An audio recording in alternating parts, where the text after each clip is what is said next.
Good morning, you guys. Is everybody awake? I'm awake. I'm ready to go. I gotta show you guys my cute coffee cup. Voted most likely to need coffee. I love my coffee cups every year. At Christmas time, somebody gets me at least one good, clever coffee cup because, I use them every day. I hope you guys are getting through Mercury retrograde. Things are just really running smooth for me. I just think that it's been beautiful and time to go. Do you ever feel like maybe I need music in the background? I wish Facebook and everybody wasn't so much of a stickler about music in the background. It'd be more fun because that's how my morning usually starts. So guys, there's last few days have been some pretty tough energy. I'm just gonna warn you that today's not gonna be much better. It's good though, because whenever we have hard aspects, then I think that it gives us a chance to pull back and kind of spend some time inside and reflecting and growing new things.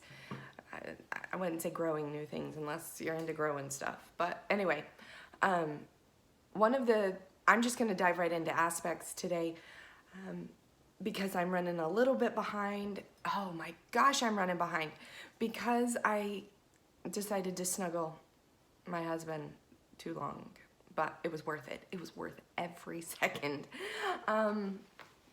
So into aspects today, I pulled out 4 that I thought were kind of significant, and we can talk about those really fast. Venus is square to Pluto today. Squares are kind of hard aspects if you don't know, and basically if you make a square right here with your hands, right, and just pretend that they're not working super well together, trying to shove each other into a tighter box, and they're not the greatest of aspects, but that's what you have is Pluto and Venus. Now Venus is all about your about love and affection and beauty,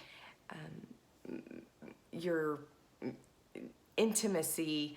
So, and then you got Pluto. Pluto's just all power, power and very, very, very powerful.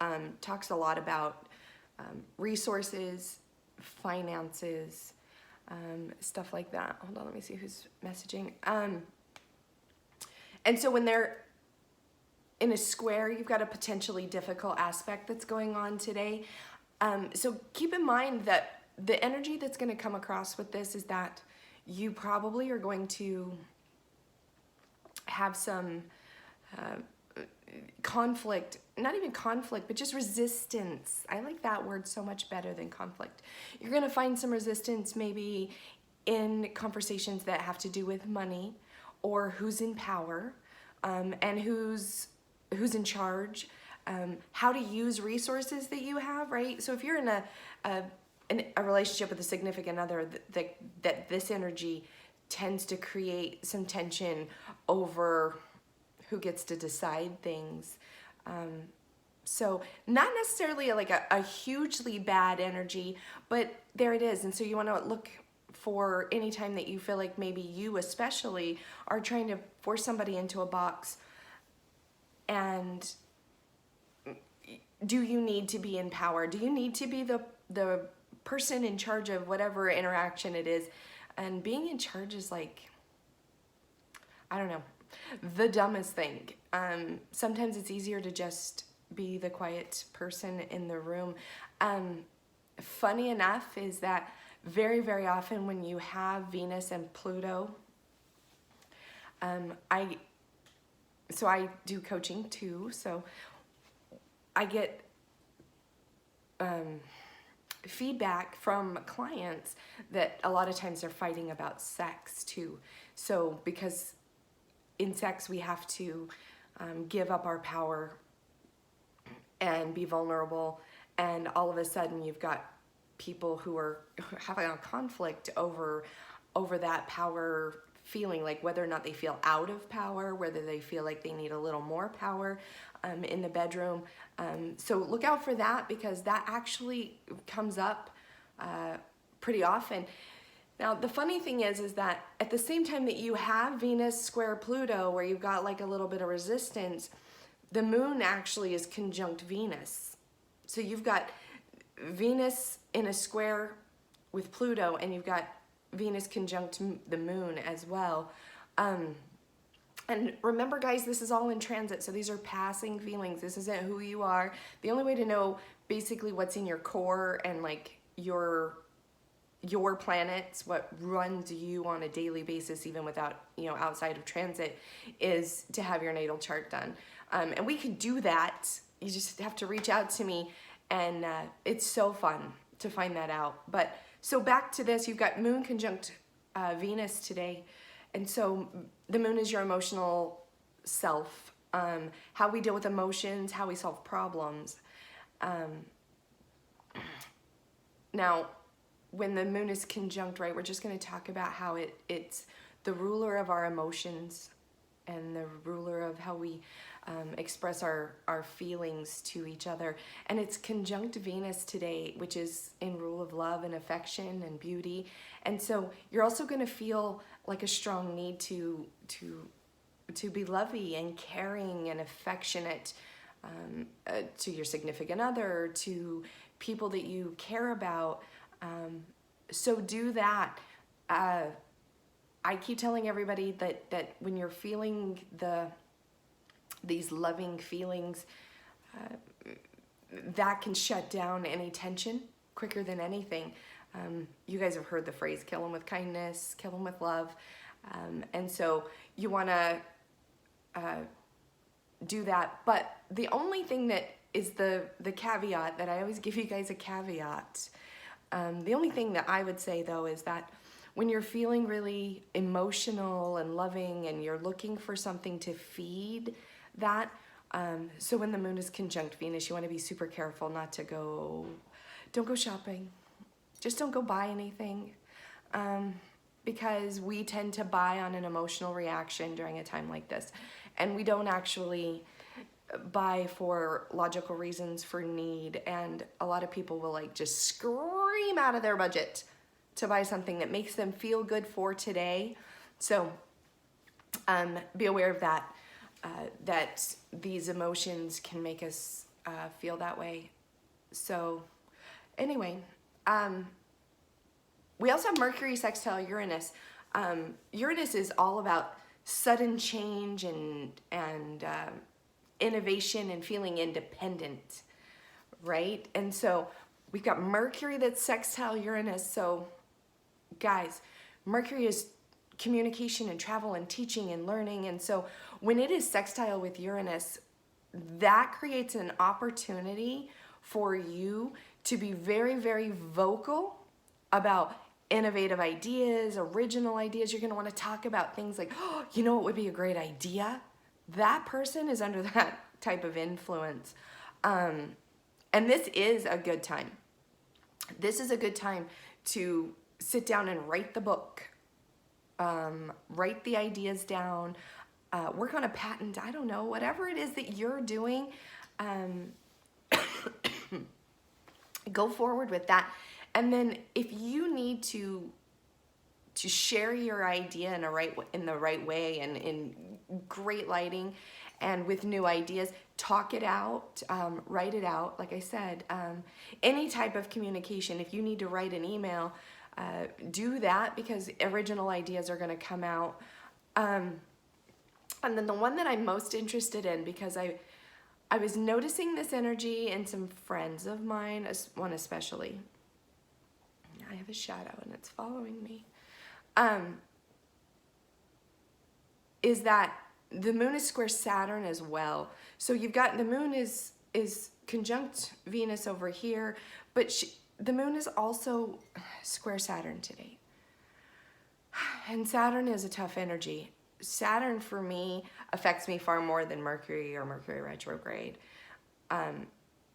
So let's think about this. Saturn is all structure, organization, and linear ideas, having things in a pattern. And I love patterns, and I think that that's why Saturn messes me up, is because patterns and routine, anytime there's a negative, or I'm not even going to say negative, that's such a harsh word, hard aspect with ourself, our emotions, then it kind of makes everything feel out of balance, because Saturn's going to come in and make you take stock of your emotional well-being. And it's going to say, is this working for you? Is this working for you? Why is this a mess? And you're going to start looking at all of the areas in your life that are kind of out of kilter. And you're not going to want to keep anything that serves you.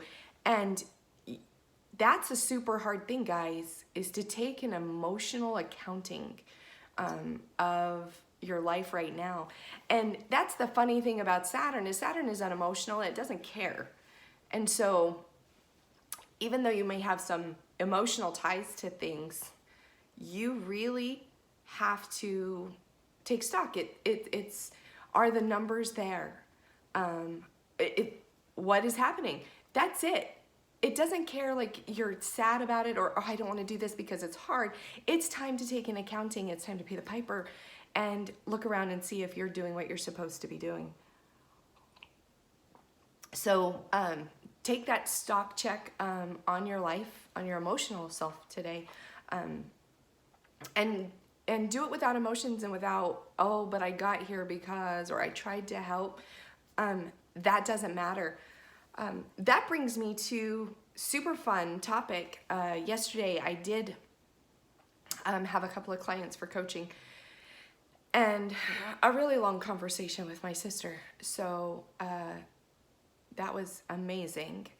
And I want to share with you a little coaching tip. So let's have just like 1 minute with Moxie about this coaching concept. A lot of times when I get a new coaching client, no matter what the goal is, what we're after, right? Because we always just set an intentional goal, like, okay, what do you want to do in the next 6 months? What's kept you from getting there? What's your biggest roadblock? And we set an intention. That's always day one. Set the intention.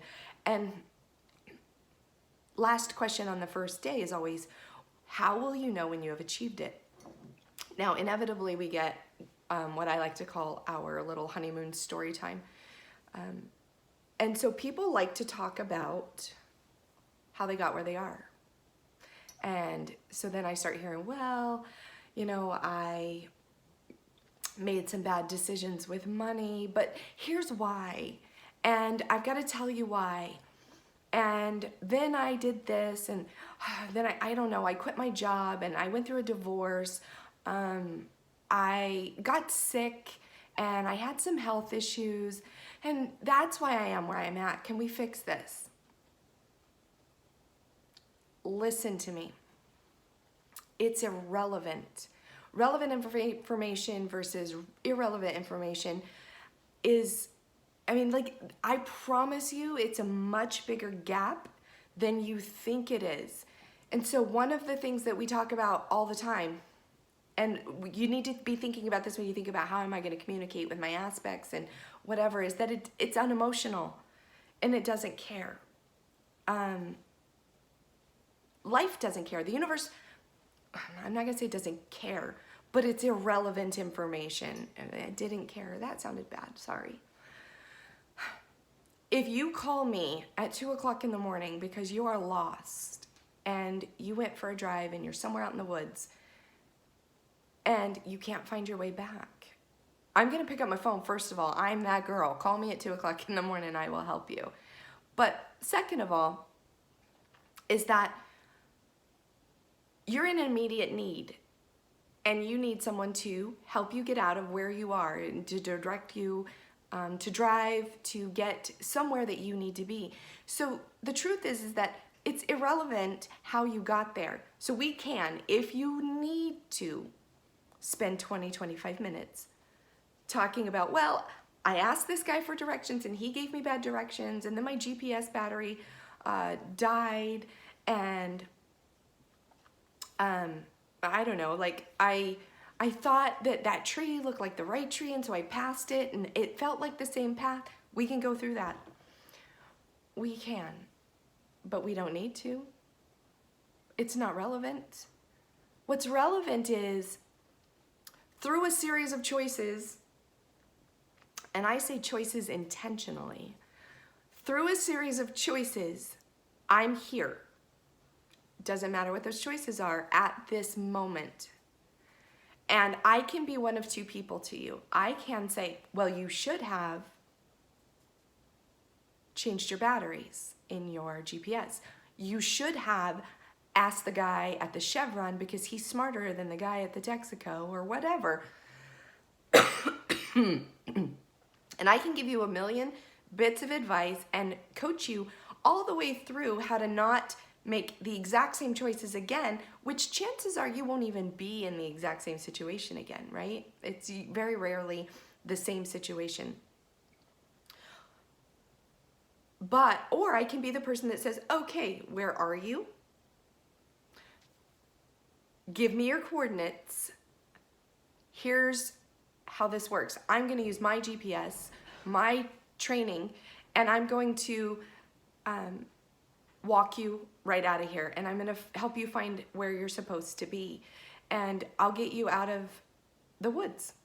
And then once we're there, we're going to talk about how to build the tools to get out of similar situations, because you're never going to make the exact same left turn. You're never going to run into that same guy at the same Texaco, because you're smarter than you think you are, right? You already in the back of your head know, and we don't need to talk about that. We don't need to talk about the fact that you learned that lesson. You know you did.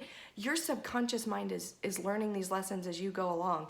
And so what we do need to do is talk about how to get into a mindset of how to problem solve once you're in a bad situation, because you're always going to make bad choices, or you're going to find yourself in problems. And so learning how to get out of them is much more important than going backward and trying to do retrospective coaching of how to fix an exact scenario that is not likely to ever happen again, right? We learn through pain. So you already felt the pain that your batteries died. I don't need to tell you that. There's so much that doesn't need to be said. But I do need to tell you, hey, the next time you find yourself in this situation, here's some resources that you can use that you don't actually have to call anybody. And they're not the things that you think they are. They're not like how to never run out of batteries again. It's who's your support system? Do you have an internal compass? And obviously, guys, we're using being lost in the woods as a metaphor for other life situations. So the tools to work your way out of them without having to like call and say, I'm lost. That's what we do. That's what coaching is. And so think about that the next time that I call it like word vomit. Like, how much information does the other person need? Do you need me right now? If you need me right now, don't tell me about what just happened. Let's do this from here. And so anyway, that's just my opinion from Moxie this morning. I thought it was a really relevant topic, and I hope that you think about that, especially if you're looking for some guidance or coaching. That's why I do what I do. That's why I love coaching. Anyway, you guys have a fabulous morning. I didn't say it before, but it is February 27th, so 2 more days in the month, and let's see if we can finish off strong. Love you guys.